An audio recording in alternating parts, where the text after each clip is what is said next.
O mundo hoje está passando por uma crise energética, muito devido à questão justamente da redução da oferta de petróleo, somado com o aumento natural da demanda que acontece pela desenvoltura dos países, né? Mais tecnologia, mais desenvolvimento, mais energia é necessária para poder manter aquilo ali rodando e funcionando.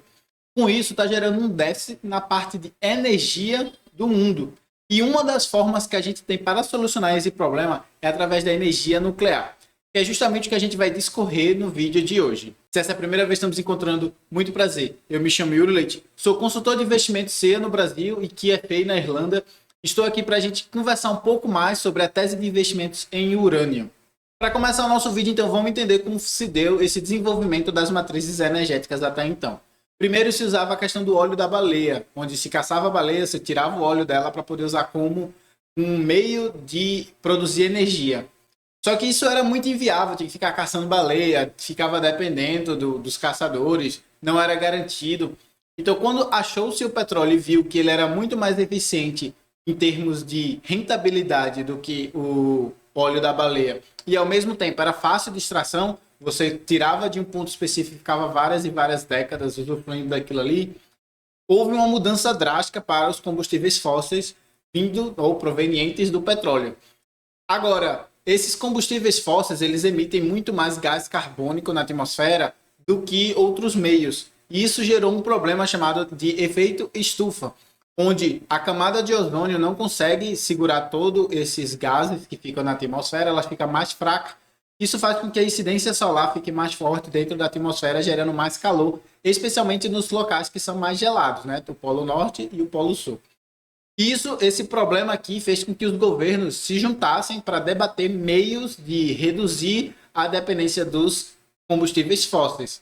E isso criou-se, né, os combustíveis renováveis, que é proveniente da energia solar, energia eólica, energia da água, né, a hidroelétrica. E aí que entra de fato o problema, né? Porque de um lado temos a maior demanda agregada que vai subindo aí por demanda por energia normal, natural, como eu já mencionei. Mas ao mesmo tempo a oferta ela não consegue acompanhar. Isso muito devido à questão justamente das energias renováveis ainda não conseguirem produzir energia suficiente para poder dar conta de toda essa demanda que vai crescendo. Ainda não é tão eficiente esse processo assim para dar conta de tudo isso. E aí, o que é que os governos fazem? Eles adicionam o gás natural e a energia nuclear dentro desse combo de energias consideradas renováveis, energias verdes, para poder dar conta de toda essa demanda.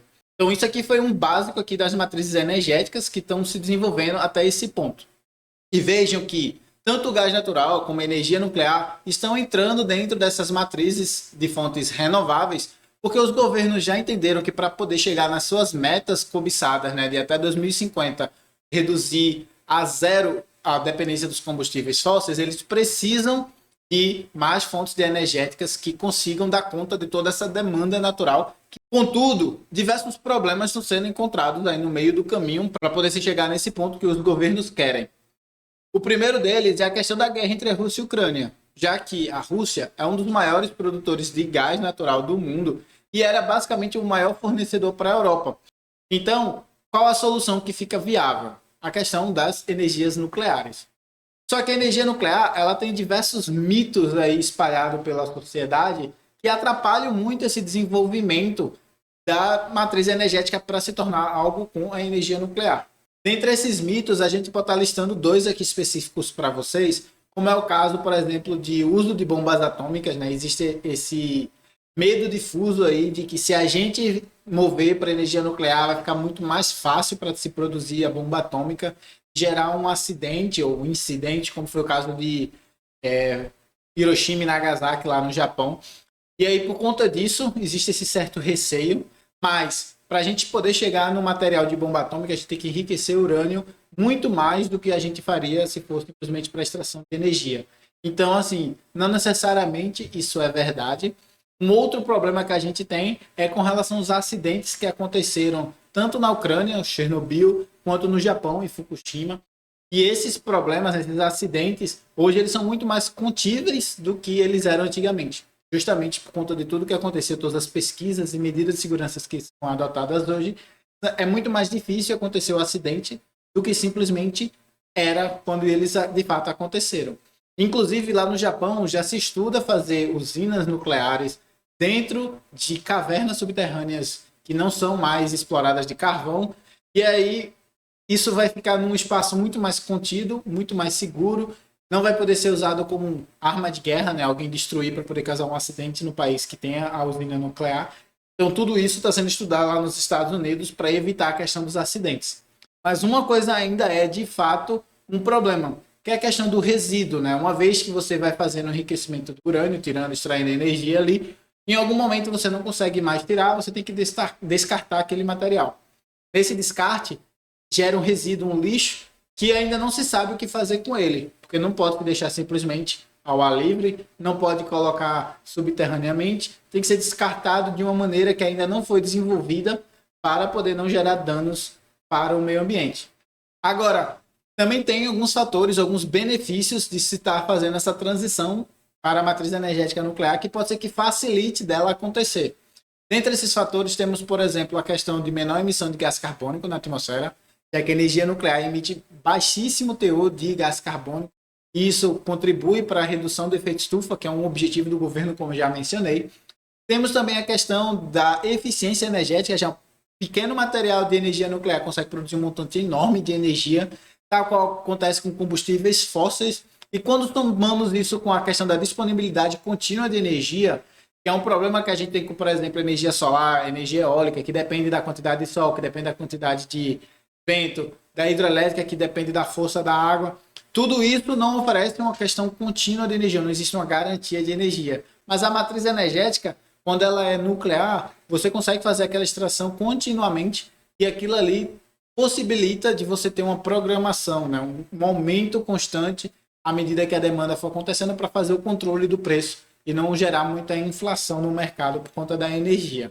Como quarto benefício, temos uma menor pegada ecológica, já que para você poder ter uma usina nuclear, você precisa de um espaço muito menor, muito inferior a outras matrizes energéticas, como é o caso da eólica, da hidrelétrica, até mesmo da solar. Então, tudo isso facilita com que a área que você tem ali seja menor, ou seja, menor uso do espaço, abra margem para você usar o espaço ali de forma mais eficiente com outras coisas. E um último benefício que eu gostaria de listar aqui está a questão no desenvolvimento tecnológico, né? Isso acontece com todas as matrizes, não só a energia nuclear, mas a energia nuclear, existem diversos estudos, até porque se tem esse interesse de fato de implementar ela como energia ampla, substituir os combustíveis fósseis. Então, para poder fazer isso, tem-se que melhorar cada vez mais, existe muito investimento nessa área para poder utilizar das energias nucleares e fazer essa transição.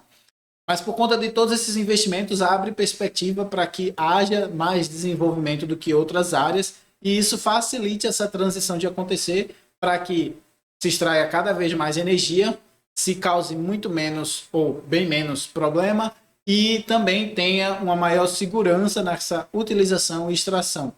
Tudo isso, quando a gente junta, faz com que investir em energias renováveis se torne cada vez mais uma oportunidade que a gente não pode estar mais ignorando. E se você acha que eu estou falando tudo isso aqui simplesmente para te convencer que a energia nuclear é algo bom, calma aí que eu vou mostrar a opinião aqui de alguns especialistas e algumas agências reguladoras, de alguns artigos científicos que foram escritos nessa área, para te demonstrar que tudo que eu estou falando aqui tem embasamento científico também. Começando então aqui pela parte de segurança, temos o relatório da Agência Internacional de Energias Atômicas, a AIEA, que explica que os reatores nucleares hoje eles são construídos com múltiplas barreiras de segurança, somado com um sistema de resfriamento muito mais moderno e potente, que reduz todo o risco sistêmico aqui de um acidente acontecer e gerar um problema.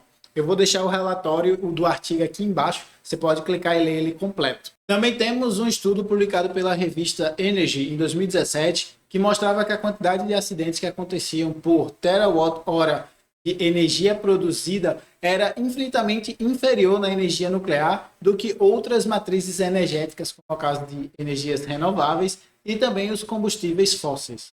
Eu vou deixar o livro aqui, que eu peguei a referência aqui embaixo também na descrição, para quem quiser pesquisar e ler a matéria completa. E por último, nessa questão de segurança, trouxemos a opinião de um especialista, né, o James Hansen, que ele é um ex-cientista da NASA, e ele fala que a energia nuclear salva vidas. e demonstra que a energia nuclear é a fonte mais segura de longe dentre todas as energias renováveis e de combustíveis fósseis. Eu vou deixar o link da matéria aqui embaixo também, caso você queira ler e entender um pouco mais da opinião do James Hansen. Agora, entrando aqui na questão de menor emissão de gás carbônico, temos um estudo do Painel Intergovernamental sobre Mudanças Climáticas, o IPCC, que demonstra que a energia nuclear é uma das fontes de energia que menos emitem gás carbônico na atmosfera. Eu vou deixar também um link aqui embaixo, caso você queira dar uma lida lá no material escrito por eles. Ainda nesse ponto de emissão de CO2, nós trouxemos aqui um estudo que foi publicado na revista Environmental Science and Technology em 2013, que calculava a emissão de CO2 ao longo do ciclo de vida de diferentes fontes de matriz energética para ver qual delas era mais danoso para o efeito estufa. E chegou-se à conclusão que a energia nuclear era uma das menos danosas, que emitia menor quantidade de gases prejudiciais para o efeito estufa. Eu também vou deixar a fonte aqui embaixo para quem quiser dar uma pesquisada e ler a matéria completa. Agora, algo que eu sempre menciono aqui em todos os meus vídeos é que não existem só oportunidades, também existem riscos. E você tem que estar ciente dos riscos antes de você tomar a decisão se quer ou não investir nessa tese. Então vamos falar um pouco aqui dos riscos que a gente pode estar mencionando da energia nuclear. O primeiro risco que eu tenho para mencionar aqui é justamente, como eu falei lá no começo, de ainda não se haver uma forma correta ou eficiente de você fazer o descarte dos resíduos provenientes ali das sobras da extração da energia nuclear. Todos os meios que a gente tem até agora ainda são ou danosos para o meio ambiente, se houver um descarte no meio ambiente, ou serão danosos para a sociedade se for mantido próximo ali de áreas habitacionais, ou se colocar no local e depois vir área habitacional por perto. Então, por conta disso, ainda se tem um desafio muito grande de como fazer o descarte desse material sem que necessariamente ocasione problemas significativos para a população. Um outro problema que a gente pode destacar aqui é a questão de talvez haver tráfico ou contrabando de materiais radioativos, uma facilitação disso acontecer e acabar se gerando alguma arma nuclear ou alguma arma com base nuclear e isso seja cada vez mais difícil de se conter. Não é uma coisa assim tão fácil, porque vai ser um ambiente mais restrito, mas ainda assim é algo possível de se cogitar que seja um desafio e que a gente tem que ter formas de evitar isso. Um terceiro desafio aqui é a inviabilidade econômica. Você tem que desprender muito capital para poder começar uma usina e tem que ter muita segurança, tem que ter muito controle, tem que ter muito definidos os riscos, caso aconteça algum problema, o que é que vai ser feito. Tudo isso requer muito desenvolvimento, requer muita construção, requer muito investimento. E aí isso se torna cada vez mais inviável economicamente falando, e talvez para a gente ter isso mais difuso aqui nos países, será necessário que haja uma garantia para os investidores, para quem está investindo, colocando seu dinheiro naquilo ali, de que vai haver um prazo, um horizonte longo para poder retornar esse investimento. Uma vez que existe essa garantia, e eu acredito que uma vez que se facilite, vai ter essa garantia mais fácil, aí os investidores vão ficar mais tranquilos de colocar o seu dinheiro para poder fazer todos esses investimentos.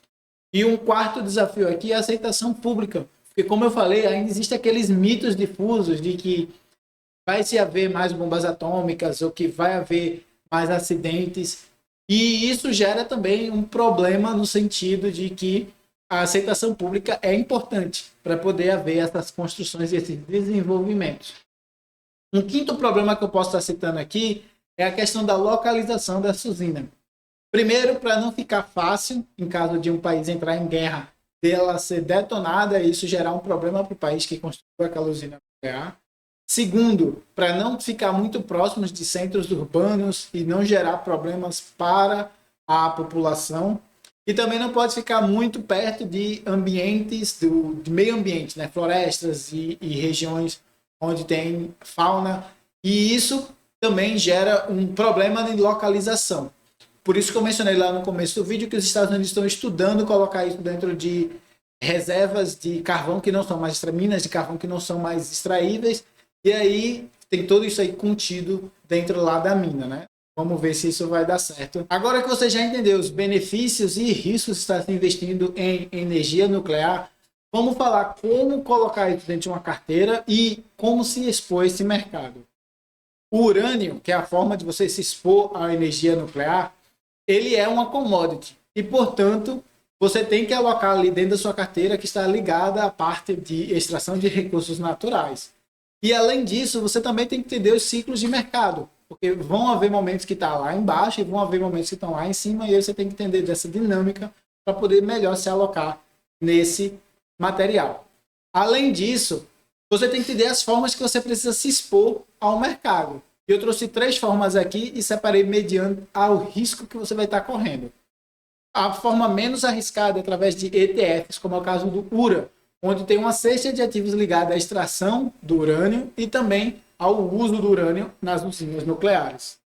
A segunda forma é através das próprias empresas que fazem esse tipo de vínculo com o urânio, né? Tanto da extração quanto do seu uso. E também temos 3 opções aqui que eu trouxe para vocês, que é o caso da Cameco Corporation, da Kazatomprom e da Urânio Energy Corp. E a forma mais arriscada é através de negociação no mercado futuro de opções, onde você pode estar entrando aí, comprando ou vendendo a commodity, baseando no que você acha que vai acontecer com o preço dela, e aí você tem esse retorno aí. É uma forma um pouco mais arriscada, para quem quer aquele risco maior na sua carteira, uma volatilidade maior na sua carteira. Essa é a forma que eu faria. Por fim, eu gostaria de destacar que investimentos em urânio e na energia nuclear têm se mostrado bastante promissor e rentável nesses últimos 2 anos. E a tendência é que, na medida que o tempo for passando, aí, os próximos 3, 4, 5 anos, essa rentabilidade vai ficar cada vez mais expressiva devido à materialização dessa tese de investimentos. Se você souber se expor da forma correta, você conseguirá ter retornos cada vez mais significativos. Eu vou ficando por aqui. Agradeço a presença de todos vocês e se vocês quiserem acompanhar nosso conteúdo, não se esqueça de se inscrever clicando no botão inscreva-se aqui abaixo e também se inscrever no nosso newsletter semanal, que vai ter um link aqui embaixo na descrição, que é para você receber notícias de mercado, informações em geral, muita coisa que a gente manda por lá. Deixo esse vídeo como recomendação aqui na tela para vocês, que foi escolhido especialmente pelo YouTube para você, e aguardo vocês no próximo vídeo.